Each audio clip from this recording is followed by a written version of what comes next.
اگر آپ قرآن پڑھیں تو آپ کو سمجھ آ جائے گی کہ قرآن کے اندر اللہ تعالیٰ نے کتنی برکت رکھی ہے۔ اگر آپ قرآن پڑھیں گے آپ کا دل نرم ہو جائے گا، ملائم ہو جائے گا، آپ کے دل کے اندر ایک سکون پیدا ہوگا، راحت پیدا ہوگی۔ بڑے بڑے ظالم اور سخت لوگ جو تھے، جب انہوں نے قرآن سنا تو ان کے دل نرم ہو گئے، ان کی آنکھوں سے آنسو مبارک شروع ہو گئے۔ حضور کے جو دشمن ہوتے تھے وہ اپنے جب بندوں کو بھیجتے تھے حضور سے ملاقات کے لیے تو وہ کہتے تھے کہ وہ حضور قرآن پڑھتے ہیں۔ جب وہ قرآن پڑھتے ہیں، جب وہ کوئی کلام پڑھتے ہیں تو بندے کا دل نرم ہو جاتا ہے۔ وہ اپنے لوگوں کے کانوں کے اندر روئی ٹھوس کر بھیجتے تھے، وہ کہتے تھے کہ حضور کی یہ بات نہ سن لیں۔ اور پھر بھی جب لوگوں کے اندر تجسس پیدا ہوتا تھا کہ حضور کچھ تو بول رہے ہیں، کچھ تو کان کے نیچے سے روح نکالیں، تو جب وہ لوگ روح نکالا کرتے تھے تو حضور کی جب وہ بات سنتے تھے تو ان کے دل نرم پڑ جاتے تھے۔ وہ جب واپس آتے تھے تو وہ ان لوگوں کے نہیں رہتے تھے بلکہ وہ حضور کے ہو جاتے تھے۔ حضرت امیر المومنین حضرت عمر ابن خطاب، آپ بھی غیر مسلم تھے اور آپ بڑے سخت غیر مسلم تھے، اتنے تھے کہ ابو جہل کے آپ دوست تھے، اور ایک دن آپ نے اپنی تلوار کو ننگا کیا اور معاذ اللہ حضور کی طرف چل پڑے کہ میں آج حضور کو معاذ اللہ قتل کر دوں گا۔ جب آپ حضور کی طرف چلے، اپنے گھر سے نکلے اور اس ارادے سے نکلے کہ آج حضور کو میں نے ختم کر دینا ہے، اور جب آپ راستے پہ جا رہے تھے تو ارقم بن زید وہ آپ کو راستے میں ملتے ہیں اور وہ کہتے ہیں کہ آپ کہاں جا رہے ہیں؟ تو آپ کہتے ہیں کہ میں حضور کو قتل کرنے جا رہا ہوں معاذ اللہ۔ جب یہ آپ بات کہتے ہیں تو ارقم بن زید آپ کو کہتے ہیں کہ پہلے حضور کی طرف جانے سے پہلے اپنے گھر میں نظر لگاؤ۔ تو آپ کہتے ہیں میرے گھر کو کیا ہوا؟ آپ کی بہن نے بھی اسلام قبول کر لیا۔ تو حضرت عمر کہتے ہیں کہ کیا میری بہن نے بھی اسلام قبول کر لیا؟ یہ ظلم میری بہن نے کر لیا، میرے گھر کے اندر بھی یہ ذلت آ گئی۔ ان کے اندر یہ الفاظ تھے ان کے۔ تو ارقم بن زید کہتے ہیں ہاں بالکل، تمہاری بہن فاطمہ بنت خطاب نے اور آپ کے بہنوئی سعید بن زید نے دونوں نے اسلام قبول کر لیا۔ تو آپ اپنے غصے کی حالت میں شدید تلوار کو ننگا لہراتے ہوئے آپ اپنے گھر کی طرف جاتے ہیں اور زور سے دروازہ کھٹکھٹاتے ہیں۔ تو اندر سے آواز آتی ہے کون ہے؟ تو آپ کہتے ہیں عمر ابن خطاب ہوں میں، دروازہ کھولو۔ تو جو آپ کا بہنوئی ہے وہ آپ کی بہن کو کہتا ہے کہ عمر آج غصے میں ہے، تو مجھے ویسے بھی عمر سے بڑا ڈر لگتا ہے، تو تم دروازہ کھولو اور میں پیچھے چھپ جاتا ہوں۔ وہ دروازہ کھولتی ہے، اپنا قرآن جو ہے وہ سمیٹتی ہے اور سمیٹ کر رکھ دیتی ہے اور فوراً جاتی ہے اور دروازہ جب کھولتی ہے تو آپ کہتے ہیں کہ کیا پڑھ رہی تھی، کیا کر رہی تھی؟ آپ نے کہا کچھ بھی نہیں۔ تو آپ کہتے ہیں کہ جھوٹ بول رہی ہو، کچھ پڑھ رہی تھی؟ تو آپ کی بہن کہتی ہاں پڑھ رہی تھی، میں قرآن پڑھ رہی تھی۔ تو آپ نے غصے کے ساتھ ان کے چہرے پہ تھپڑ مارا اور وہ دور جا گری۔ تو حضرت عمر ابن خطاب فرماتے ہیں کہ میں نے تلوار کو الٹا پکڑ لیا اور میں نے تلوار کو الٹا پکڑ کے اپنی بہن کے سر میں مارا، ایک بار مارا، دو بار مارا، ان کے سر سے لہو ٹپکنے لگ گیا۔ جب نیچے گرا تو میرا بہنوئی بھی باہر نکل آیا جو میری بڑی عزت کرتا تھا اور میں بھی اس کی بڑی عزت کرتا تھا۔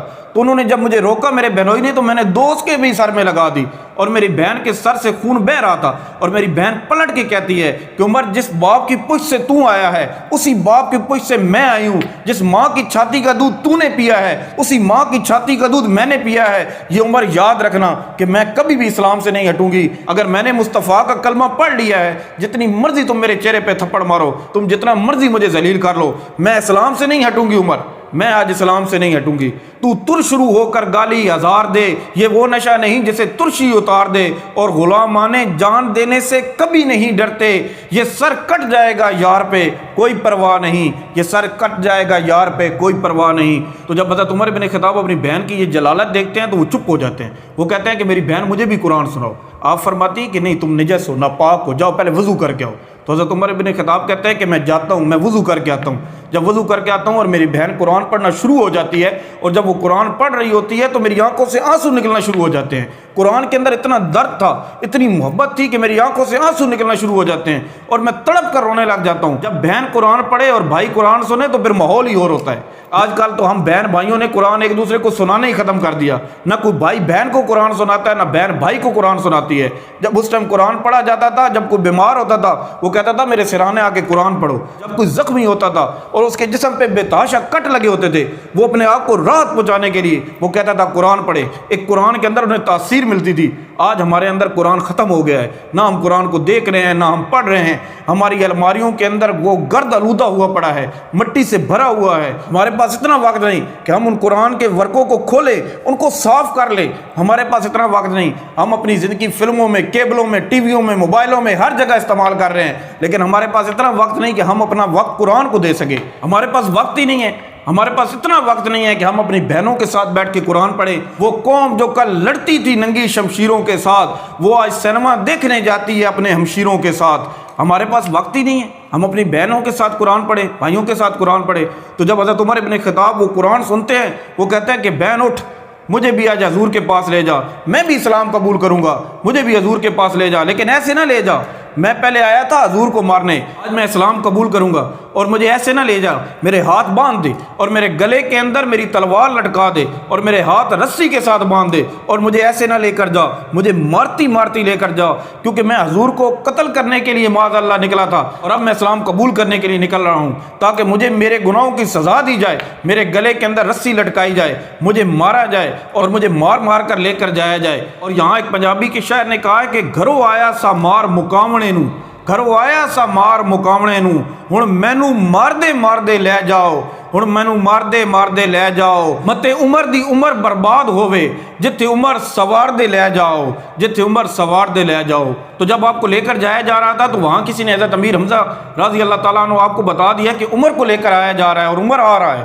تو آپ نے کہا کوئی بات نہیں، عمر آ جائے۔ فرمایا تو پھر آپ کیا کریں گے اگر عمر آ جائے، عمر اگر جنگ کے ارادے سے آ رہا ہو تو آپ کیا کریں گے؟ تو آپ نے فرمایا کہ ادب مالوز رکھے گا تو خاطر سے بٹھائیں گے، ادب مالوز رکھے گا تو خاطر سے بٹھائیں گے، نمونہ اس کو ہم خلق محمد کا دکھائیں گے، نمونہ اس کو ہم خلق محمد کا دکھائیں گے۔ اگر نیت نہیں اچھی، اگر نیت نہیں اچھی تو میں اس کو قتل کر دوں گا، اسی کی تیز سے سر کاٹ کے چھاتی پہ رکھ دوں گا، اسی کی تیز سے سر کاٹ کے چھاتی پر رکھ دوں گا۔ جیسے حضرت عمر پاک آتے ہیں تو اچانک حضور کے دروازے کے باہر ذرا ہلچل سی مچ جاتی ہے، شور مچ جاتا ہے۔ حضور فرماتے ہیں کون ہے؟ فرمایا حضور عمر ہیں۔ آپ فرماتے ہیں اندر لے آؤ۔ فرمایا عمر ابن خطاب ہیں حضور۔ فرمایا اندر لے آؤ۔ فرمایا اسلام کے دشمن ہیں حضور۔ فرمایا اندر لے آؤ۔ حضور ابو جہل کے دوست ہیں۔ فرمایا اندر لے آؤ۔ فرمایا حضور وہ ننگی تلوار لے کر آپ کی طرف آ رہے ہیں۔ فرمایا اندر لے آؤ، پھاٹک کھول دو۔ حضور فرماتے ہیں وہ ایسے نہیں آ رہا، میری دعاؤں سے آ رہا ہے۔ رات میں نے خانہ کعبہ کے غلاف کو پکڑ کے کہا تھا کہ اے اللہ مجھے عمر ابن خطاب عطا کر دے، مجھے عمر ابن خطاب دے دے۔ اللہ نے عمر ابن خطاب مجھے دے دیا، وہ ایسے نہیں آ رہا۔ فرماتے ہیں کہ دروازہ کھول دیا گیا، سامنے عمر تھے، ادھر حضور تھے، آنکھوں سے آنکھیں ملی، حضور کی چہرے مبارک سے آنسو ٹپکنا شروع ہوئے، لیکن آپ کے جو آنسو تھے وہ زمین پر نہیں گر رہے تھے بلکہ آپ کے آنسو یہیں پر تھے۔ حضور نے عمر کو دیکھا، عمر نے نظریں چرا لی، نظریں جھکا لی۔ حضور نے فرمایا نظر اوپر کر، کیسے آیا ہے؟ فرمایا حضور آج اسلام قبول کرنے آیا ہوں۔ حضرت عمر نے فرمایا کہ میں اسلام قبول کرنے آیا ہوں، تو حضور کی آنکھوں سے آنسو مبارک بہنا شروع ہو گئے۔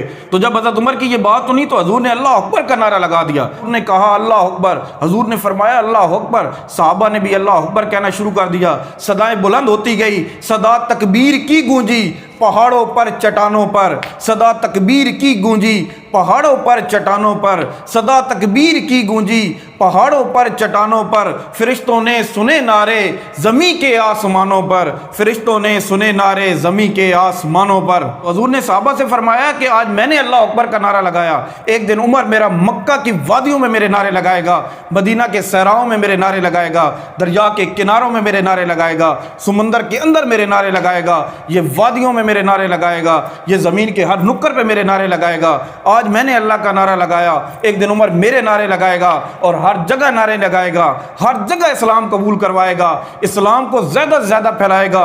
حضرت ابو موسیٰ فرماتے ہیں کہ حضرت عمر کو اتنی قرآن سے محبت تھی، مجھے اکثر بلا لیتے تھے اور کہتے تھے کہ قرآن پڑھے، اور میں قرآن پڑھتا رہتا تھا اور سنتے رہتے تھے اور روتے رہتے تھے۔ ایک دن رات کی تاریکی میں مجھے پیغام آیا کہ امیر المومنین حضرت عمر فاروق رضی اللہ تعالیٰ عنہ مجھے بلا رہے ہیں۔ تو حضرت عمر فرماتے ہیں کہ قرآن پڑھیں۔ میں نے قرآن شروع کیا تو حضرت عمر رونے لگے۔ میں نے سورۃ احزاب کی آیات ہود پڑھی تو وہ زمین پر گر گئے اور غش کھا گئے اور بے ہوش ہو گئے۔ میں نے قرآن کی آیات روکی تو وہ پھر اٹھے، انہوں نے کہا اور پڑھو۔ اتنی محبت تھی حضرت عمر رضی اللہ تعالیٰ عنہ کو قرآن سے، قرآن کو بہت زیادہ سنتے تھے اور روتے رہتے تھے اور مجھے کہتے تھے میری بخشش کے لیے دعا کرنا۔ اور میرے حضور نے فرمایا کہ نہیں ہے ہاں اگر ہوتا، نہیں ہے ہاں اگر ہوتا جو میرے بعد کوئی بھی نبی ہوتا عمر ہوتا۔